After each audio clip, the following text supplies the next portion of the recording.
Brother చెప్పు, ఇప్పుడు ప్రతిపక్షాన్ని ఎంచుకొని ఇళ్లకు చేరికలు జరుగుతూ ఉన్నాయి. ఇప్పుడు మల్కాజ్గిరి కాన్స్టిట్యున్సీలో కూడా కొంతమంది ఇప్పుడు కేటీఆర్ సమక్షం వల్ల మళ్ళా ప్రతిపక్షంలోకి చేరిరు అధికారం నుంచి. ఎట్లా చూస్తారు మీరు దీన్ని? మన మొత్తం తెలంగాణ రాష్ట్రంలో ఎక్కడైతే మనం జిహెచ్ఎంసీలో మొత్తం ఎక్కడ చూసినా కూడా బీఆర్ఎస్ జెండానే ఎగురుతుంది.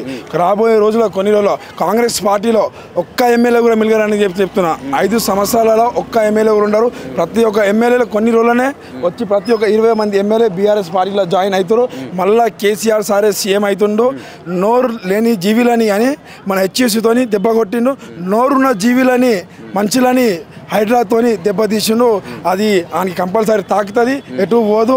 ఈరోజు బంగారం ఇస్తా అని చెప్పి, ఆడపిల్లలకు పెన్షన్ ఇస్తా అని చెప్పి ఎక్కడ పడితే అక్కడ మోసం.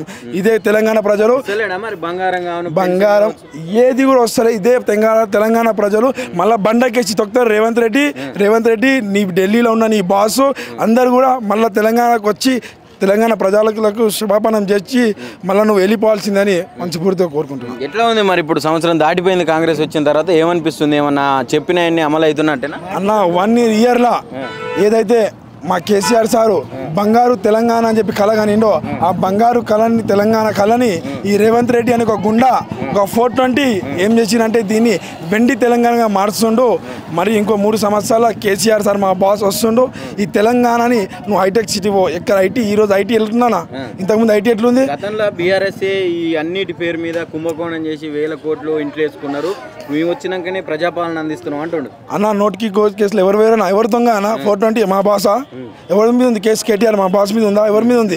రేవంత్ రెడ్డి మీద. ఆ పార్టీలో ఉన్న ప్రతి ఒక్కరు అంతే. ఇది తెలంగాణ ప్రజలు దీనికి 100% తిరుగు దెబ్బ కొడితే మళ్ళీ కొడుకు చిగిపోయి ఢిల్లీలో వాళ్ళ క్యాంప్ ఆఫీస్లో వాళ్ళ బాస్ పక్కన కూర్చోవాలి. ఇది 100% జై తెలంగాణ, జై కేసీఆర్. ఇప్పుడు ఏం చేస్తలేడా రేవంత్ రెడ్డి? రేవంత్ రెడ్డి ఏం చేస్తున్నాడు నువ్వు చెప్పానా? హైదరాబాద్లోని పేద ప్రజలు 60 గజాలు చిన్న ఇల్లు అన్నింటినీ కులగొట్టిండు. వాళ్ళ ఎమ్మెల్యేలను వాళ్ళ ఎమ్మెల్యేలు వాళ్ళ మినిస్టర్లు ఏమవుతుంది? వాళ్ళ మినిస్టర్లు మంచి బంగ్లాలు కట్టుకొని హాయిగా ఉంటారు. మన ఇప్పుడు హైడ్రా తెచ్చి హైడ్రా వల్ల కబ్జాకు గురైన భూములన్నీ కూడా రిటర్న్ తీసుకుంటుండు. ఇంకా ముందర కూడా కబ్జా చేయకుండా చూస్తుండు, కాపాడుతుండు. కబ్జా ఉన్నానంటే కబ్జా ఇవ్వాలందా? కబ్జా ఎన్ని సంవత్సరాలు ఉంది? కబ్జా ఉంటే 50 సంవత్సరాల నుంచి కబ్జా ఉంటుంది. మా మల్కాజ్గిరికి ఈరోజు నేను అవన్నీ వస్తానా? మల్కాజ్గిరి చెప్తున్నా. మా ఆర్బీయు దగ్గర ఎంతోమంది వచ్చి కొబ్బరికాయ కొట్టిపోయారు. ఎవరి వల్ల కాలే. మా అన్న, మా రాజశేఖర్ రెడ్డి అన్న ఆయన దగ్గరికి 5 సార్లు 6 సార్లు పోయి 10 సార్లు పోయి ఆర్బీని ఏదిందో దాన్ని శాంక్షన్ చేపిస్తుండు. దాని తర్వాత మా రాబోయే ఒక 2 మంత్స్లోనే ఆ పని కూడా స్టార్ట్ అవుతుంది. దాని తర్వాత మన ఆర్కేపురం ఫ్లైఓవర్ పని కూడా అవుతుంది. ఆ కొడుకులు చేయకపోయినా చేసినా మేము ప్రతిపక్షంలో ఉన్నా కూడా కొట్లాడుతూనే ఉంటాం. మాకు ఇది కొత్త ఏం కాదు.